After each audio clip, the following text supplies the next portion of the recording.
नमस्कार साथियों, जो भाई बहन उत्तर प्रदेश होम गार्ड परीक्षा की तैयारी कर रहे हैं उनके लिए क्लास काफ़ी बेनिफिशियल होगी, क्योंकि इसी क्लास से आपके लिए कई प्रश्न आपके उत्तर प्रदेश होम गार्ड की परीक्षा में आपको देखने को मिलेंगे। ये मैं ऐसा क्यों कह रहा हूँ, क्योंकि आपके लिए जो यहाँ पर जो प्रश्न करवा जा रहे हैं वो जी के सिलेबस आधारित कराए जा रहे हैं। जो उत्तर प्रदेश होम गार्ड का सिलेबस दे रखा है उसके पैटर्न पर ये क्वेश्चन आपको प्रोवाइड कराया जा रहा है। तो इसलिए आपके लिए ये जो सेट होगा, जो आपके लिए पहला सेट होगा, और जितने भी सेट आपको यहाँ पर करवाए जाएँ वो कंप्लीट कर लेंगे तो आप मानिए कि 100% आपका सिलेक्शन होगा। और आपको एग्ज़ाम पता चल चुका होगा, नहीं पता हो तो आप देख सकते हैं 25 और 26 और 27 अप्रैल को आपका एग्ज़ाम कंडक्ट होगा। तो चलिए बढ़ते हैं अपने प्रश्नों की श्रृंखला की तरफ। और इस क्लास में 100 प्रश्न लिए गए हैं और 100 नंबर का पेपर होगा आपका, 100 प्रश्न होंगे आपके, और समय जो आपका होगा वह आपका 2 घंटे का होगा। तो चलिए बढ़ते हैं अपने प्रश्नों की श्रृंखला की तरफ।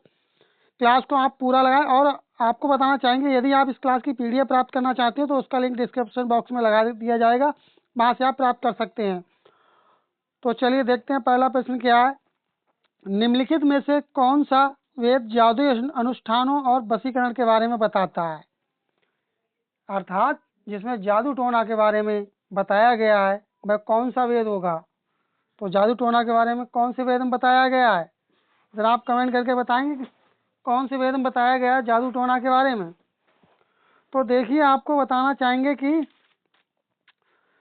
जो अर्थवेद होता है, क्या होता है? अर्थवेद होता है, तो उसमें बताया गया जादू टोना के बारे में। और सामवेद में किसके बारे में? इसमें संगीत गायन के बारे में बताया गया है। और ऋग्वेद में किसके बारे में है? इसमें क्रमबद्ध ऋचाओं के ज्ञान के बारे में बताया गया है।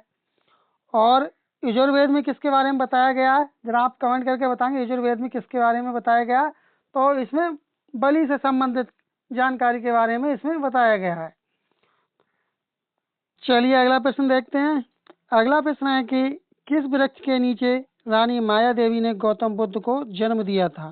तो आपको वृक्ष बताना, किस वृक्ष के नीचे दिया था जन्म। कमेंट करें आप लोग यदि आपको इस प्रश्न का सही जवाब आ रहा है तब।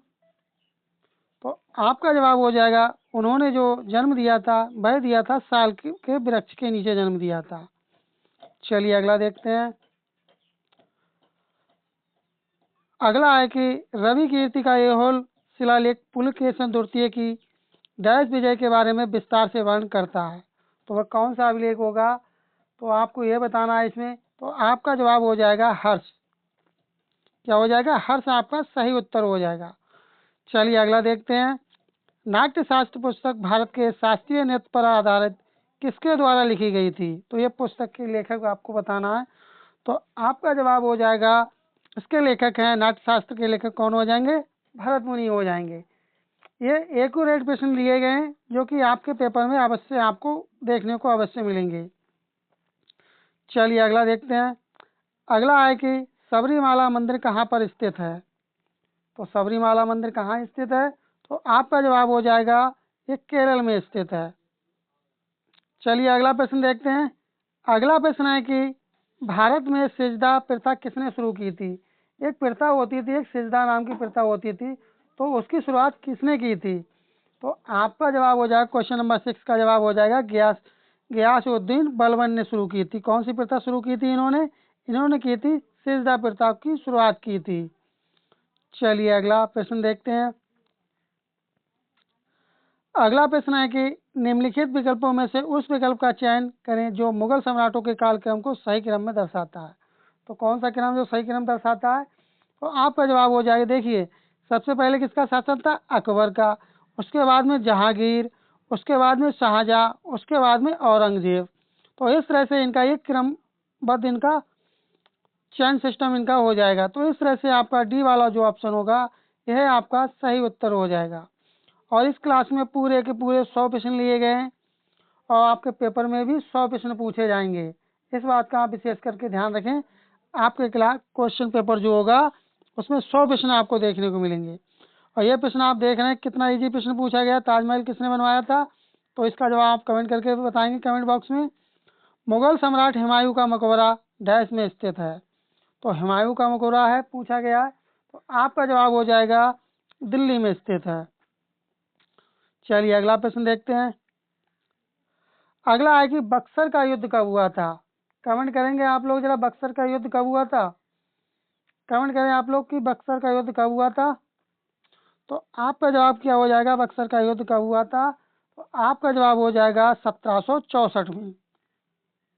और ये एक डेट इंपॉर्टेंट है आपकी, 1761 में किसका युद्ध हुआ था जो फेमस है, आप कमेंट करेंगे इसका। चलिए अगला प्रश्न देखते हैं। अगला है कि इनमें से किस स्वतंत्रता सेनानी के निर्णात्मक लेखन की पहली कृति हिंद स्वराज अभी भी दुनिया भर में विवेचनात्मक रुचि का विषय है? तो इसके लेखक पूछ लिए गए हैं, हिंद स्वराज के लेखक कौन है? तो आपको इसका आंसर आता होगा। तो इसके लेखक हैं महात्मा गांधी। हिंद स्वराज पुस्तक के लेखक कौन हो जाएंगे? महात्मा गांधी हो जाएंगे। चलिए अगला देखते हैं। 1928 में वल्लभ भाई पटेल ने भू राजस्व लगान वृद्धि के विरोध में गुजरात के डैश तालुका में किस किसान आंदोलन का नेतृत्व किया था? तो वह कौन सा किसान आंदोलन था जिसका नेतृत्व इन्होंने किया था? तो आपका जवाब हो जाएगा बारदोली। बी वाला ऑप्शन आपका सही उत्तर हो जाएगा। चलिए अगला प्रश्न देखते हैं। अगला प्रश्न है कि राजा राम मोहन राय के विचारों के प्रचार प्रसार के लिए तत्वबोधिनी सभा की स्थापना किसने की थी? तो इसकी स्थापना किसने की थी? इसकी स्थापना की थी देवेंद्रनाथ टैगोर जी ने की थी। चलिए अगला, किंग जॉर्ज पंचम तथा क्वीन मैरी की यात्रा की याद में सन 1911 में भारत का कौन सा लोकप्रिय पर्यटन स्थल बनाया गया था? तो ये कौन सा बनाया गया था? तो ये बनाया गया था गेटवे ऑफ इंडिया। और ये कहाँ स्थित है जरा आप कमेंट करके बताएंगे। और अभी तक यदि आपने क्लास को लाइक नहीं किया तो क्लास को लाइक कर दे, और चैनल को यदि सब्सक्राइब नहीं किया तो चैनल को सब्सक्राइब कर ले, क्योंकि यहाँ पर आपके लिए सिलेबस आधारित जी के जीएस के प्रश्न कराए जाएंगे जो आपके पेपर से संबंधित होंगे और पेपर में आपके आएंगे। फालतू का आपके लिए यहाँ पर कुछ भी नहीं बताया जाएगा। चलिए अगला देखते हैं। महात्मा गांधी ने राजनीति में किसको अपना गुरु माना था? तो ये गुरु किसे माना था? तो ये गुरु माना था गोपाल कृष्ण गोखले के लिए इन्होंने माना था। भारत के गवर्नर जनरल को वायसराय की उपाधि कब दी गई थी? तो ये उपाधि कब दी गई थी? तो ये उपाधि दी गई थी 1858 में दी गई थी। चलिए अगला देखते हैं। अगला है कि भारत के संविधान की संसदीय सरकार की अवधारणा किस देश से गृहीत की गई थी, अर्थात किस देश से ली गई थी? तो ये किस देश से ली गई थी? तो ये ली गई थी इंग्लैंड से ली गई थी।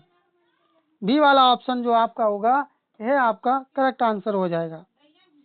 चलिए अगला देखते हैं।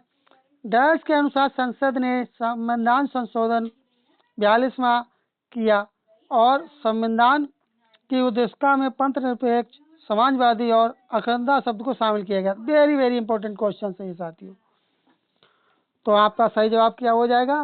तो आपका सही जवाब हो जाएगा अनुच्छेद 368। चलिए अगला देखते हैं। प्रश्न नंबर 19वां है कि भारतीय संविधान निम्नलिखित में से कौन से मौलिक अधिकार की गारंटी नहीं देता है? तो कौन सा हो जाएगा ये आपका?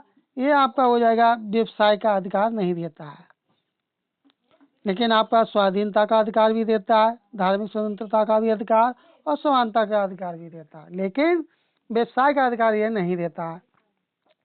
चलिए अगला प्रश्न। भारत में संघ की कार्यपालिका का संवैधानिक प्रमुख कौन होता है? तो आपको पता होगा ये कौन होता है। तो ये होता है राष्ट्रपति होता है। इसी तरह के प्रश्न आपके पेपर में देखने को मिलेंगे, यूपी होमगार्ड के पेपर में। चलिए अगला देखते हैं। क्वेश्चन नंबर 21वां देखते हैं। इनमें से कौन भारतीय संसद का हिस्सा नहीं है? तो भारतीय संसद का कौन हिस्सा नहीं है? तो आपका जवाब हो जाएगा इसमें विधान परिषद जो होती है हिस्सा नहीं होती, लेकिन राष्ट्रपति होता है, लोकसभा होता है और राज्यसभा होता है। ये तीनों मिलाकर के क्या बनती है? संसद बनती है। चलिए अगला प्रश्न।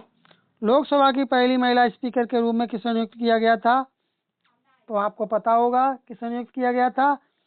तो ये नियुक्त किया गया था मीरा कुमार के लिए। चलिए अगला प्रश्न। अगला प्रश्न है कि अनुच्छेद 170 के अनुसार प्रत्येक राज्य की विधानसभा में सीटों की संख्या से अधिक नहीं होनी चाहिए।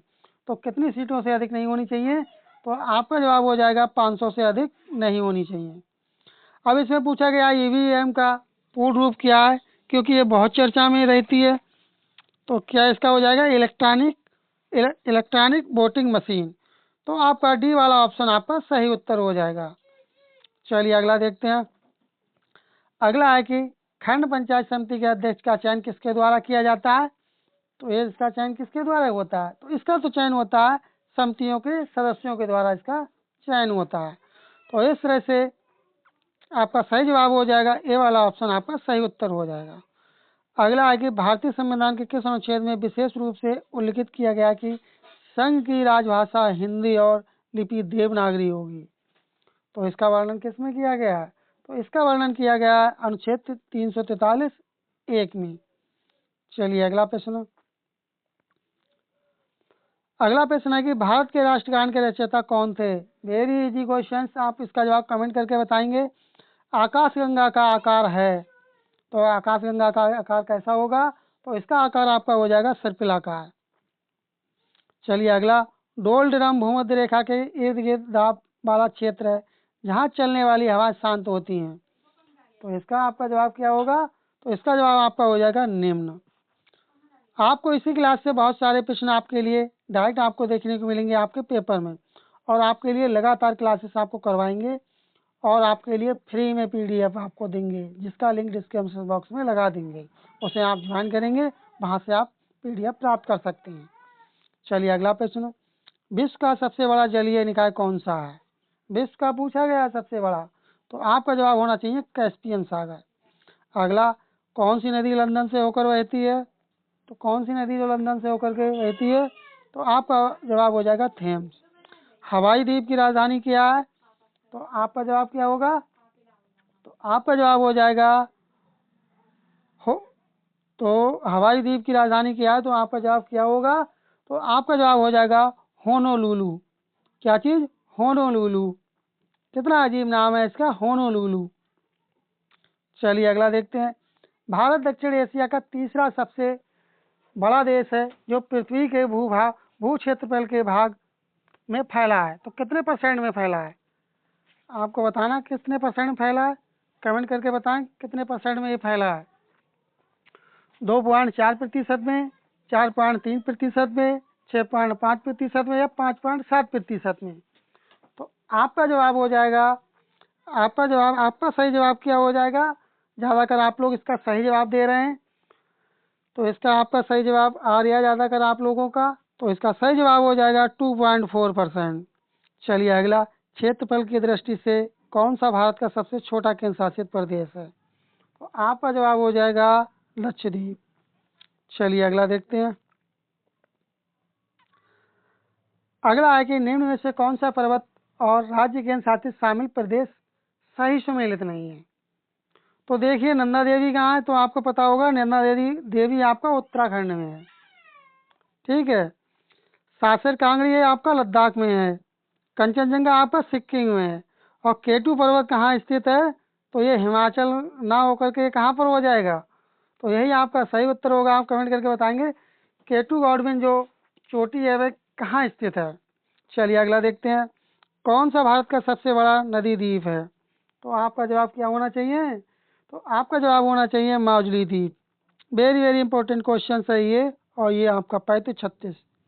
चलिए अगला देखते हैं। आपको और कहीं भटकने की ज़रूरत नहीं, आप यहीं से यदि आप तैयारी करेंगे, जितना आपको यहाँ पर बताया जाएगा GK GS, आप उतना यदि कंप्लीट कर लेंगे तो आपका सिलेक्शन 100% होगा। चलिए अगला देखते हैं। कौन सा नदी बेसन विश्व का सर्वाधिक आबादी वाला नदी बेसन है। तो आपका जवाब क्या होगा। तो आपका जवाब हो जाएगा गंगा नदी। चलिए अगला। उत्तर प्रदेश में स्थित त्रिवेणी संगम में इनमें से कौन सी नदियाँ मिलती हैं। तो त्रिवेणी में कौन कौन सी नदियाँ मिलती हैं, कमेंट करें आप लोग कौन कौन सी नदियाँ मिलती हैं। तो आपका जवाब क्या होगा, गंगा यमुना सरस्वती। तो इस तरह से आपका ये वाला ऑप्शन आपका सही उत्तर हो जाएगा। अब इसमें पूछ लिया गया अलमाटी बांध किस नदी पर बना हुआ है। तो ये अलमाटी जो बांध है किस नदी पर बना हुआ है। तो आपका जवाब क्या होगा इसमें। तो आपका जवाब हो जाएगा अलमाटी बांध जो बना हुआ है वह कृष्णा नदी पे बना हुआ है। अगला है कि भारत में सर्वाधिक फैले हुए वन किस प्रकार के हैं। जो भारत में सबसे अधिक वन जो पाए जाते हैं वो किस तरह के वन हैं, किस तरह से फैले हुए हैं। तो आपका इसमें जवाब हो जाएगा, तो आपका जवाब हो जाएगा उष्णकटिबंधीय पर्वतीय वन सबसे ज़्यादा भारत में पाए जाते हैं। चलिए अगला क्वेश्चन नंबर 41, अल्फांसो किस फसल की किस्म है? तो आपका जवाब क्या होगा अल्फांसो? तो आपका जवाब हो जाएगा आम की फसल है। चलिए अगला, भारत का पहला वाणिज्यिक परमाणु ऊर्जा संयंत्र तारापुर निम्नलिखित में से किस राज्य में स्थित है? अब ये तारापुर पूछा गया किस राज्य में स्थित है, तो तारापुर आपको पता होगा, ये तारापुर जो आपका स्थित है ये महाराष्ट्र में स्थित है। चलिए अगला प्रश्न, अगला है कि कौन सा समुद्री बंदरगाह कच्छ की खाड़ी में है? तो आपका जवाब क्या होगा? तो आपका जवाब सही जवाब हो जाएगा कांडला। बी वाला ऑप्शन आपका सही उत्तर होगा। 2011 की जनगणना के अनुसार भारत में जनसंख्या घनत्व कितना है? 2011 के अनुसार पूछा गया है, तो आपका जवाब हो जाएगा 382 व्यक्ति प्रति वर्ग किलोमीटर। डी वाला ऑप्शन इस तरह से आपका सही उत्तर हो जाएगा। चलिए अगला देखते हैं, अगला है कि जबलपुर किस नदी के तट पर स्थित है? तो जबलपुर किस नदी के तट पर स्थित है? तो आपका जवाब हो जाएगा नर्मदा नदी के तट पर स्थित है। अगला है कि चिकनकारी एक पारंपरिक कढ़ाई शैली है जिसकी उत्पत्ति उत्तर प्रदेश के किस शहर में हुई थी? तो किस शहर में हुई थी उत्तर प्रदेश के? तो ये इसकी उत्पत्ति हुई थी लखनऊ में। चलिए अगला देखते हैं, क्वेश्चन नंबर 47 देखते हैं। इसमें है कि कौन सा स्मारक उत्तर प्रदेश में यूनेस्को द्वारा संरक्षित विश्व धरोहर स्थल है? तो आपका जवाब हो जाएगा, आपका सही जवाब क्या हो जाएगा? तो आपका सही जवाब हो जाएगा आगरा का किला, जो कि यूनेस्को की विश्व धरोहर में स्थित है। चलिए अगला प्रश्न, उत्तर प्रदेश का चरकुला क्या है? तो चरकुला क्या है उत्तर प्रदेश का? तो आपका जवाब हो जाएगा ब्रज क्षेत्र का पारंपरिक लोक नृत्य है। चलिए अगला प्रश्न, अगला प्रश्न है कि प्रसिद्ध सूफी संत डैश के वार्षिक उर्स के अवसर पर हिंदू कैलेंडर के कार्तिक महीने में प्रति वर्ष बाराबंकी में देवा शरीफ मेला आयोजित किया जाता है। तो देखिए इन्होंने काफ़ी घुमा के प्रश्न को पूछा है और सीधी भाषा में कहें कि जो देवा शरीफ मेला है तो किसके उपलक्ष्य में लगता है? और लगता तो ये बाराबंकी में, लेकिन किसके उपलक्ष्य में लगता है? तो ये लगता है वारिस अली शाह के उपलक्ष्य में। इस तरह से बी वाला ऑप्शन आपका सही उत्तर होगा।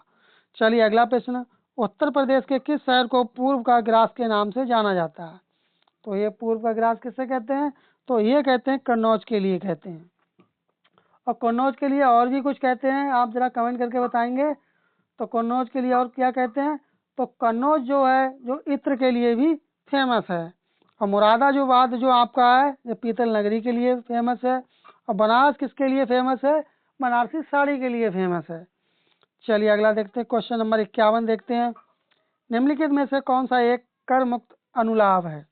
कर मुक्त पूछा गया है, तो आपका जवाब हो जाएगा नियोक्ता द्वारा प्रशिक्षण जो कर मुक्त है। चलिए अगला प्रश्न, अगला ये पूछा गया कि भारत में प्रत्यक्ष विदेशी निवेश एफडीआई के माध्यम से निजी क्षेत्र के निवेश की अनुमति किसमें है? तो आपका जवाब क्या हो जाएगा? तो आपका जवाब हो जाएगा नागरिक उड्डयन। चलिए अगला प्रश्न, मुद्रास्फीति एक संयोजक है वास्तविक सकल उत्पाद जीडीपी और बढ़ता मूल्य स्तर का है। तो ये किस स्तर का है? तो आपका जवाब इसमें होना चाहिए, आपका जवाब होना चाहिए घटता हुआ है। अभी तक यदि आपने क्लास को लाइक नहीं किया तो प्लीज़ आप क्लास को लाइक करें, क्योंकि आपके लाइक करने और चैनल सब्सक्राइब करने से ही हमें मोटिवेशन मिलता है।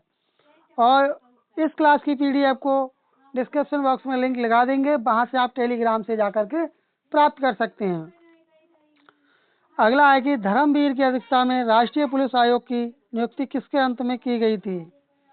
तो आपका जवाब क्या होना चाहिए इसमें? तो आपका जवाब होना चाहिए 1970 में की गई थी। और जो आपकी जो मेरिट टंगेगी, जो मेरिट लगेगी उत्तर प्रदेश होमगार्ड की, ये आपकी जिला वाइज लगेगी। ये बात भी आप विशेष करके ध्यान रखें, आप किस ज़िले से बिलोंग करते हैं वो आपको पता होगा। आप कमेंट करके बताएं आप किस ज़िले से के रहने वाले हैं और किस ज़िले में कितनी वैकेंसी हैं।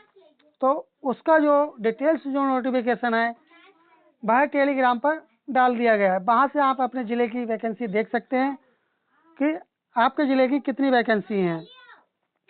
चलिए अगला है, राज्य मानवाधिकार आयोग का अध्यक्ष होता है, तो इसका अध्यक्ष कौन होता है? इतने ही लट्टू प्रश्न आपको देखने को मिलेंगे आपके यूपी पुलिस, सॉरी साथियों, यूपी होमगार्ड के पेपर में आपको देखने को मिलेंगे। तो आपका सही जवाब हो जाएगा उच्च न्यायालय का सेवानिवृत्त मुख्य न्यायाधीश होता है। तो इस तरह से सी वाला आपका करेक्ट आंसर होगा। भारत में किस अधिनियम ने गैर कानूनी और आतंकवादी गतिविधियों से निपटने के लिए रूपरेखा प्रदान की? तो क्या होगा इसका सही जवाब? तो इसका सही जवाब आपका हो जाएगा UAPA। और इसका फुल फॉर्म क्या होता है आप कमेंट करके जरा बताएंगे, जिससे हमें भी पता चले कि आपकी तैयारी किस लेवल की है। चलिए अगला देखते हैं, व्यापार घाटे से क्या अभिप्राय है? अर्थात इन्होंने पूछा है कि जो व्यापार घाटा होता है इसका मतलब क्या होता है। तो इसका मतलब क्या होता है? तो इसका मतलब होता है जब किसी देश के आयात उसके निर्यात से अधिक हो जाते हैं तो उसे क्या कहते हैं? व्यापार घाटा कहते हैं। तो इस तरह से सी वाला ऑप्शन आपका सही उत्तर हुआ। चलिए अगला देखते हैं, अगला है कि भारतीय क्षेत्र में विदेशी प्रत्यक्ष निवेश जिसे FDI कहते हैं तहत कौन से क्षेत्र पर प्रतिबंध नहीं है? अर्थात ऐसा कौन सा क्षेत्र जो FDI से प्रतिबंधित नहीं है? तो आपका जवाब क्या हो जाएगा? तो आपका जवाब होगा चाय उगाना। चलिए अगला, कोरीय विस्थापन किस में मापा जाता है? तो कोरीय विस्थापन ये साइंस का प्रश्न है, फिजिक्स का है, और ये इसका चैप्टर हम आपको बताना है वृत्तीय गति से लिया गया है। तो इसका आपका सही जवाब क्या होगा? तो आपका इसका सही जवाब हो जाएगा ऑप्शन डी, रेडियन में नापते हैं कोरीय विस्थापन के लिए। चलिए अगला देखते हैं, क्वेश्चन नंबर 61। क्वेश्चन नंबर 61 है कि किस प्रकार का प्रदूषण संवर्ध त्वरित जिसे कहते हैं यूट्रोफिकेशन है? तो आपका जवाब हो जाएगा ऑप्शन बी, जल प्रदूषण। अगला है कि जल प्रदूषण की रोकथाम नियंत्रण अधिनियम किस वर्ष लागू किया गया था? तो इसे लागू कब किया गया था? तो इसे लागू किया गया था 1974 में इसे लागू किया गया था। चलिए अगला प्रश्न देखते हैं। अगला प्रश्न है कि 1 अप्रैल 2025 में सरहुल महोत्सव किस राज्य में मनाया गया? तो किस राज्य में मनाया गया? ये प्रश्न इंपॉर्टेंट लगा इसलिए यहाँ पर ले लिया गया। तो ये कब मनाया गया था?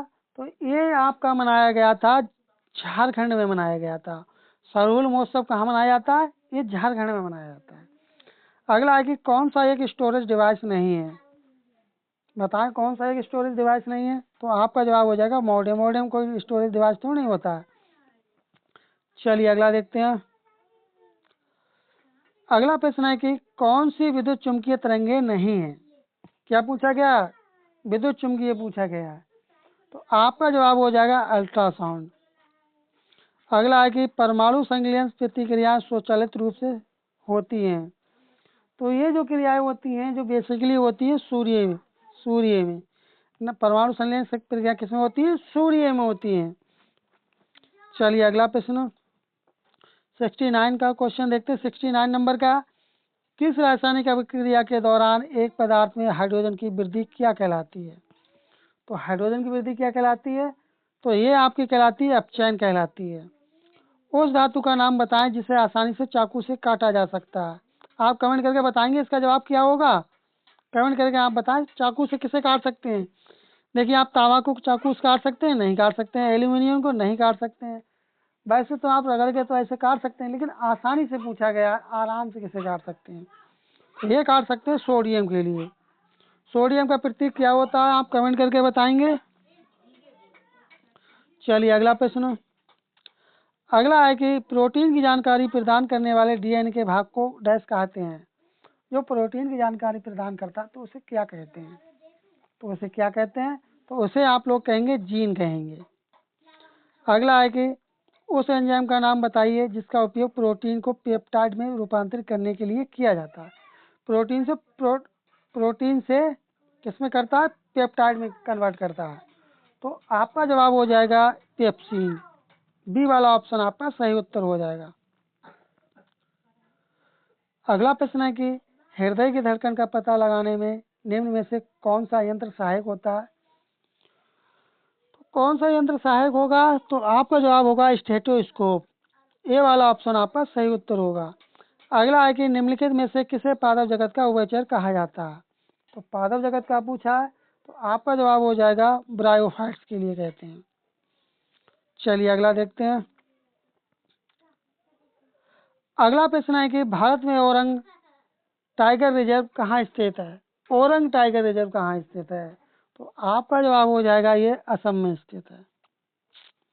अगला है कि कौन सी पर्यावरण समस्या नहीं है, बताएं जरा, आप कमेंट करेंगे तो ये आपकी हो जाएगी वृक्षारोपण है, ये पर्यावरण की समस्या नहीं है। चलिए अगला देखते हैं। क्वेश्चन नंबर 77 को देखते हैं।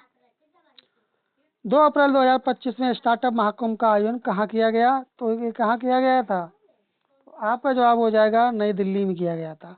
अगला है कि भारत में मौद्रिक नीति कौन लागू करता है, तो मौद्रिक नीति कौन लागू करेगा, तो ये आपको पता होगा आरबीआई करती है, इसे भारतीय रिजर्व बैंक बोलते हैं। क्वेश्चन नंबर 79 में आप लोग देखेंगे 79, बड़े वाणिज्यिक बैंकों का राष्ट्रीयकरण कब हुआ था, तो इनका राष्ट्रीयकरण कब हुआ था, तो इनका राष्ट्रीयकरण कब हुआ था, इनका राष्ट्रीयकरण हुआ था 1969 में। और कितनी बैंकों का हुआ था, आप कमेंट करके बताएंगे कि कितनी बैंकों का राष्ट्रीयकरण हुआ था। योजना आयोग की स्थापना कब की गई थी, बताएं आप लोग, योजना आयोग की स्थापना कब की गई थी, कमेंट करके आपको बताएं। तो योजना आयोग की स्थापना कब की गई थी, तो योजना आयोग की स्थापना कब की गई थी, तो इसकी स्थापना की गई थी 1950 में। भारत की जनगणना 2011 के अनुसार भारत की दशकीय वृद्धि दर कितनी थी, तो दशकीय वृद्धि दर कितनी थी इसकी, तो इसकी दर थी 19.60%। चलिए अगला देखते हैं। क्वेश्चन नंबर 82 देखते हैं। केंद्रीय कृषि विश्वविद्यालय कहाँ स्थित है, केंद्र सेंट्रल का पूछा है, तो आपका जवाब हो जाएगा मणिपुर में।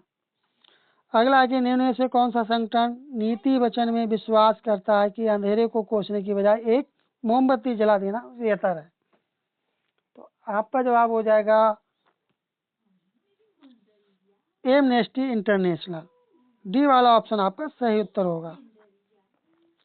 क्वेश्चन नंबर 84, भारत में जीएसटी के जनक कौन कहलाते हैं, तो भारत में जीएसटी जनक कौन कहलाते हैं, अटल बिहारी वाजपेयी। अगला प्रश्न आपका 85, इसका आप इम्फाल किस भारतीय राज्य की राजधानी है, क्योंकि राजधानी से भी संबंधित प्रश्न पूछा जाएगा, तो इम्फाल राजधानी किसकी है, मणिपुर की। चलिए अगला प्रश्न देखते हैं।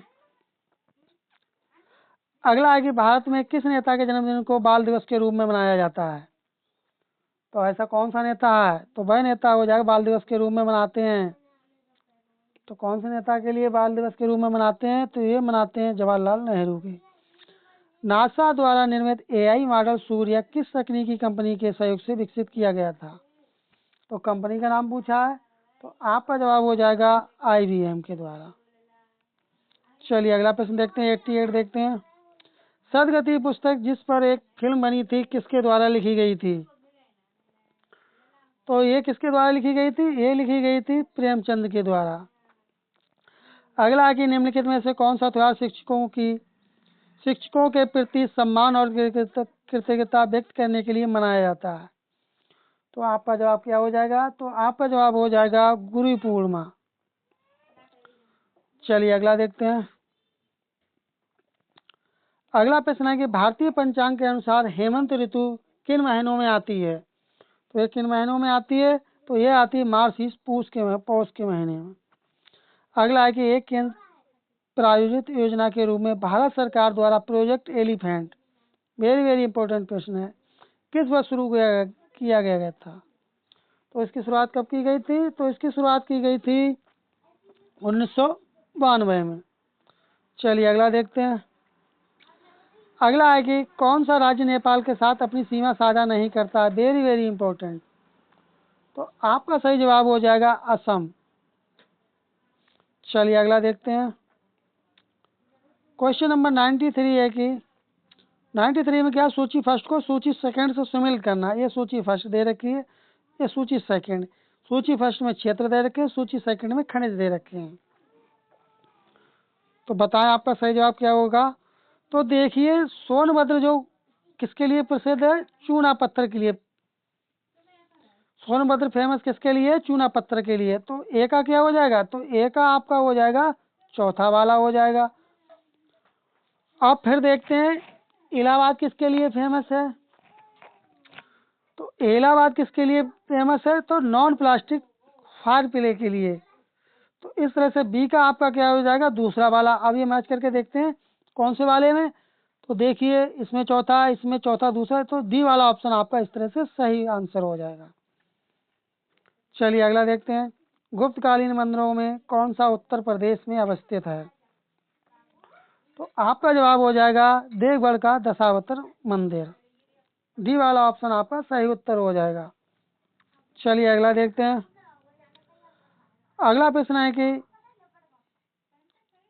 अगला है कि मुख्यमंत्री स्वामी विवाह योजना के तहत उत्तर प्रदेश सरकार प्रत्येक लाभार्थी युगल के लिए कितनी राशि देती है, अर्थात कितना पैसा देती है? तो आपका सही जवाब हो जाएगा 1,00,000 रुपए देती है। डी वाला ऑप्शन आपका सही उत्तर हो जाएगा। कितना देती है? 1,00,000 रुपए देती है। अगला है कि लैंगिक समानता के लिए संयुक्त राष्ट्र का सतत विकास लक्ष्य कौन सा है? तो आपका जवाब हो जाएगा SDG 5। और इस क्लास का ये अंतिम प्रश्न है। इसका जवाब आप कमेंट करके बताएंगे कि भारत में घरेलू हिंसा अधिनियम कब लागू हुआ था। तो इसका जवाब आप कमेंट करके बताएंगे ये एक्ट कब लागू हुआ था। और यदि अभी तक आपने क्लास को लाइक नहीं किया तो क्लास को लाइक कर दें, चैनल को सब्सक्राइब नहीं किया तो चैनल को आप लोग सब्सक्राइब कर लें। और इस क्लास की PDF का लिंक डिस्क्रिप्शन बॉक्स में लगा देंगे, वहाँ से आप प्राप्त कर सकते हैं। चलिए मिलते हैं जल्द ही अगली क्लास में, तब तक के लिए धन्यवाद।